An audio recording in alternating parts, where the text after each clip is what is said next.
Undertale. This game came seemingly out of nowhere last year, and quickly became one of the most successful indie games of all time.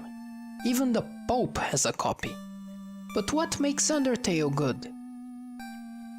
Before we begin, I must warn you that Undertale is a game that's better experienced completely blind, even if I'm mostly looking at the game's mechanics on this video. As such, you might want to wait until you have played to watch this. You have been warned. At first sight, Undertale looks like yet another retro-inspired indie RPG. Those are plentiful, and many of them good, but Undertale takes a page out of modern RPGs and adds it to the mix. Player choice. Most modern RPGs, especially the Western ones, tend to factor in the player's actions into the plot on some level. Skyrim, The Witcher, and Mass Effect are all games that, instead of just telling a linear story, make use of the unique strengths of the video game medium to tell a story that's specific to each and every player.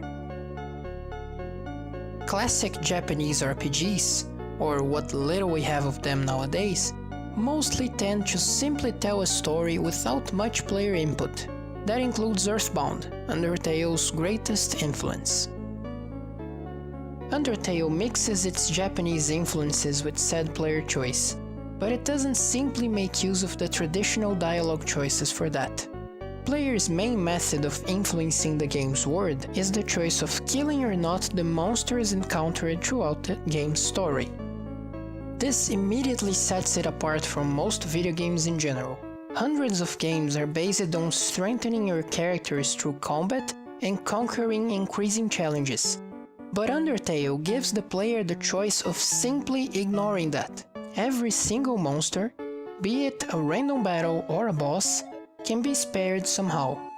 The game's story, and even more its ending, are greatly affected by how the player deals with that. There is an immediate problem to be solved though. The thrill of combat itself is the main focus of the fun in most games. Undertale needs a way to make its combat interesting, without needing the actual combat. This is where its unique battle system comes in. As much as the player might want to spare any particular monster, they will all initially try fighting back. This is sometimes justified in-universe by the monster assuming the player is hostile, but most monsters seem to simply not be aware of the fact that their actions hurt the player. Sparing each monster is like a small puzzle. The player has a list of actions that can be performed for each monster, and every different type has a different strategy. For example, to spare a Frogget, it needs to be encouraged first.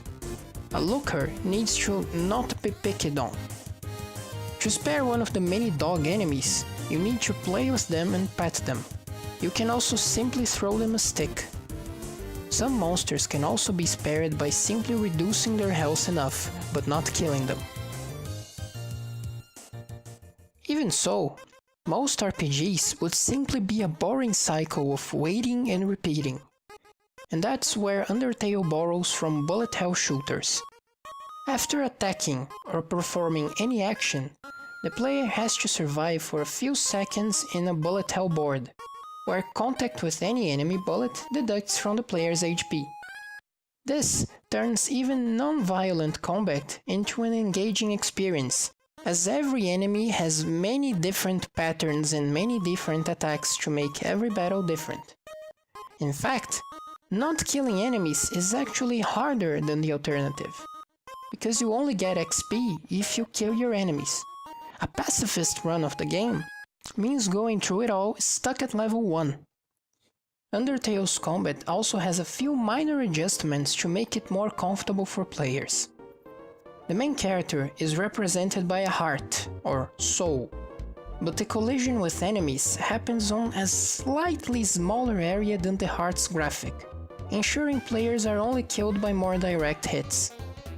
The game also frequently leaves players with 1 health point when they should have actually died, avoiding the sensation of unfair sudden deaths. To make it even easier on the player, there is also a generous mercy invincibility between hits that can be even further increased with the correct equipment. the controls are extremely tight. The player starts moving at full speed the instant the arrow key is pressed, and the lack of the usual bullet hell need of attacking during those segments keeps the player focused on dodging. One thing that goes against what would probably be most people's initial thought: when you move diagonally, your speed is actually the sum of the horizontal and vertical speeds. This helps when dodging bullets, as players don't lose their vertical speed when dodging to the side, which could mess up their timing. The game's difficulty increases very slowly, only really ramping up by the final third of the game. In the first area, the ruins, there are multiple enemies that can be spared immediately, or that barely pose any threat.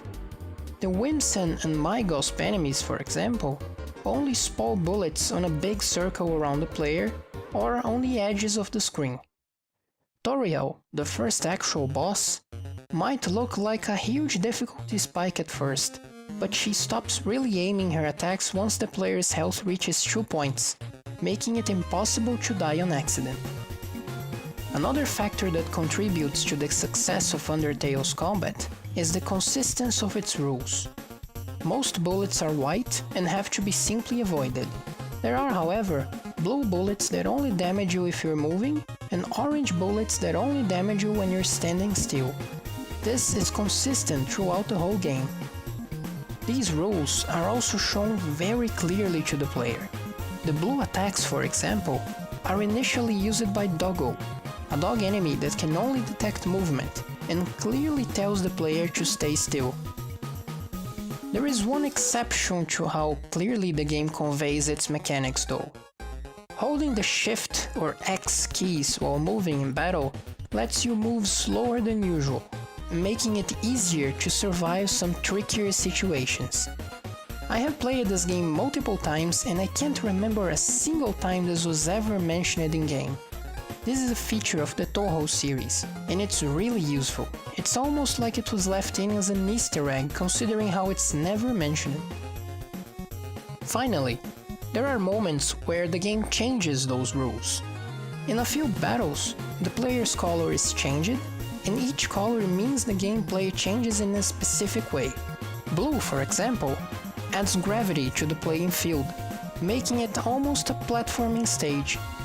Those are always clearly introduced at the start of their battles, and serve as a way to make those battles particularly memorable and to add more variety to the game.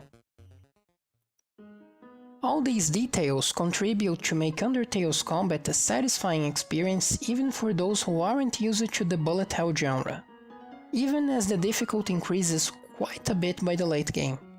Undertale's combat system is very unique, yes, but the glue that really holds this game together is the writing. After every turn, monsters always have something to say, whether they were attacked or not.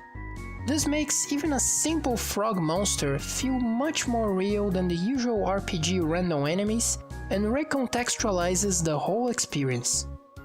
To successfully navigate the game's world without killing everything in sight, players have to pay attention to what their opponents have to say. This is only the beginning of my Undertale analysis. Next time, we're taking a look at how the game's story is affected by the player's actions and how that was done so effectively by a single developer. Afterwards, I'm going to do what I did for Pokemon and take a more extended look at the game's first area, the ruins.